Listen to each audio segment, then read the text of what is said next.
Fans के लिए 22 अक्टूबर 2018 का दिन बचा पाना बहुत ही ज़्यादा मुश्किल था, क्योंकि जहां एक तरफ शील्ड के एक मेंबर रोमन रेंस को अपनी ल्यूकीमिया को अनाउंस करना पड़ा और साथ ही साथ वो यूनिवर्सल चैंपियनशिप को रिलिंक्विश करके डब्ल्यूडब्ल्यूई से चले गए थे। और उसके बाद सेम नाइट पर हम लोगों ने देखा कि शील्ड के जो बाकी के दो मेंबर्स हैं वो भी अलग हुए, जब डीन एम्ब्रोस का सेम नाइट पर होता है हील टर्न, जो कि फैंस के लिए बहुत ही ज़्यादा शॉकिंग था। उन्होंने एक्सपेक्ट तो किया था कि डीन एम्ब्रोस का हील टर्न होगा, लेकिन उसी नाइट पर जब फैंस ऑलरेडी बहुत ज़्यादा इमोशनल थे रोमन रेंस की ल्यूकीमिया की वजह से, तो गाइस इसके पीछे एक ऐसा सीक्रेट है जो कि फाइनली सामने आ चुका है और इसे जानकर आप लोग सच में बहुत ही ज़्यादा हैरान रह जाएंगे। तो ये वीडियो बहुत ही इंटरेस्टिंग होगी, इसे लास्ट तक जरूर देखिए।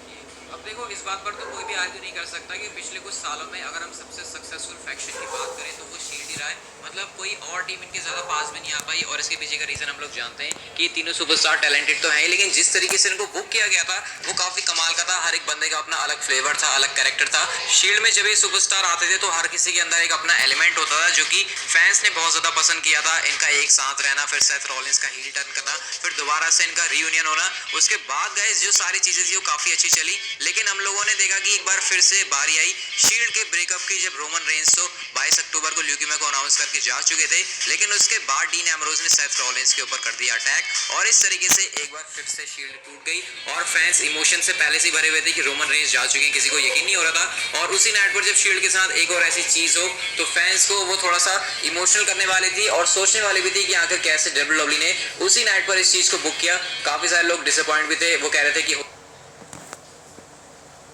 हो सकता था कि ये चीज़ को आगे हफ्तों के लिए करते। तो खैर ये थोड़ी सी चीज़ होती, क्योंकि रोमन रेंस की जो थिंग थी ल्यूकीमिया वाली वो कोई स्टोरी लाइन से रिलेटेड नहीं थी, वो एक रियल लाइफ थिंग थी। तो उसी नाइट पर ऐसा करना काफ़ी सारे फैंस को हजम नहीं हुआ था। लेकिन गाइस इसके पीछे की जो सच्चाई है वो फैंस की थ्योरी या फिर उनके सोचने से बिल्कुल अलग है, क्योंकि सेथ रॉलिंस ने एक इंटरव्यू के अंदर ऐसी बात रिवील करी जो कि आपको इससे पहले जरा भी नहीं पता होगी। गाइस यहाँ पर सेथ रॉलिंस ने खुद ही बताया कि ट्रिपल एच हमारे पास आए थे और उन्होंने dean Ambrose and Seth Rollins, मतलब कि हम दोनों से बात करी कि ये तुम्हारा डिसीजन है, हम तुमसे कह रहे हैं अगर तुम चाहो तो तुम सेम नाइट पर ये चीज कर सकते हो, वरना अगर तुम चाहो तो आने वाले हफ्तों के लिए भी इसे बचा कर रख सकते हो। ये सारी चीजें हमारे ऊपर डिपेंड करती थी कि क्या हम उसी रात में ये चीज करना चाहते हैं या फिर हम चाहते हैं कि ये चीज किसी अगले हफ्ते जाकर हो, क्योंकि कहीं ना कहीं डब्ल्यूडब्ल्यूई की क्रिएटिव टीम को भी पता था कि हो सकता है कि dean Ambrose and Seth Rollins के लिए ये चीज करना उसी दिन पर काफी मुश्किल हो जब रोमन रेंस ने अपनी ल्यूकीमिया को अनाउंस किया। लेकिन गाइस फिर dean Ambrose and Seth Rollins ने क्या उनको लगा यहाँ पर कि इमोशन के हिसाब से देखें तो हाँ ये चीज जरूर थोड़ी सी बुरी है,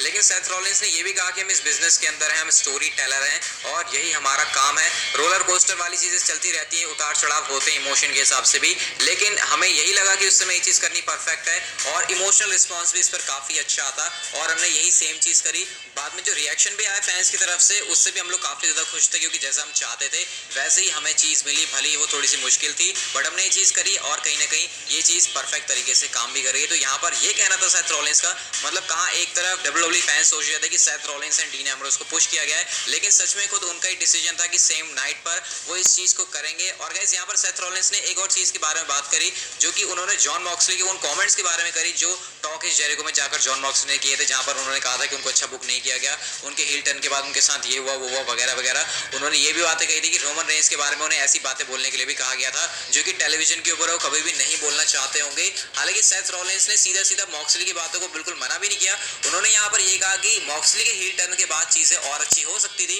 और मैं कहूंगा कि हील टर्न के बाद चीजें वैसी नहीं चली जैसे कि हम चाहते थे। मॉक्सली वहां पर सिर्फ क्राउड के बारे में बातें करते थे कि कैसे क्राउड की वजह से उनको परेशानी है, दिक्कत है, और रेसलमेनिया जाने तक हो सकता था कि हमारी स्टोरी लाइन बेटर होती, बट ऐसा कुछ भी नहीं हो पाया। तो कहीं ना कहीं सेथ रॉलिंस भी यहाँ पर जॉन मॉक्सली के साथ ही हैं, हालांकि क्योंकि वो डब्ल्यूडब्ल्यूई के अंदर काम करते हैं तो वो अगेंस्ट में ज्यादा कुछ नहीं बोल सकते, लेकिन उन्होंने ये चीज तो क्लियर करी कि हील टर्न वाली थिंग तो बढ़िया थी, लेकिन उसके बाद जो चीजें चली जॉन मॉक्सली और हमारे बीच वो स्टोरी लाइन उतनी ज्यादा बेटर नहीं थी। अभी फिलहाल की बात करें तो भाई शील्ड के तीनों ही बंदे अपने अलग अलग पाथ पर है, मैं आपको बता चुका हूँ। जॉन मॉक्सली तो फिलहाल डब्ल्यूडब्ल्यूई में ही नहीं है, लेकिन हाँ इन फ्यूचर अगर फिर से जॉन मॉक्सली डब्ल्यूडब्ल्यूई के अंदर आते हैं तो फिर ये काफी बड़ी थिंग होगी, क्योंकि शील्ड ऐसी टीम है जिसको फिर से लोग एक साथ देखना चाहते हैं। भले ही जॉन मॉक्सली का करियर ऑल एलीट रेसलिंग में बिल्कुल अच्छा चल रहा है, मैं ये कहूंगा कि वो डब्ल्यूडब्ल्यूई से बेटर ही चल रहा है, क्योंकि हम लोगों ने लास्ट में देखा था कि जॉन मॉक्सली को बुकिंग कितनी बेकार मिलने लग गई थी। लेकिन अगर इन फ्यूचर जॉन मॉक्सली फिर से डब्ल्यूडब्ल्यूई में आते हैं तो फिर फैंस का भी कोई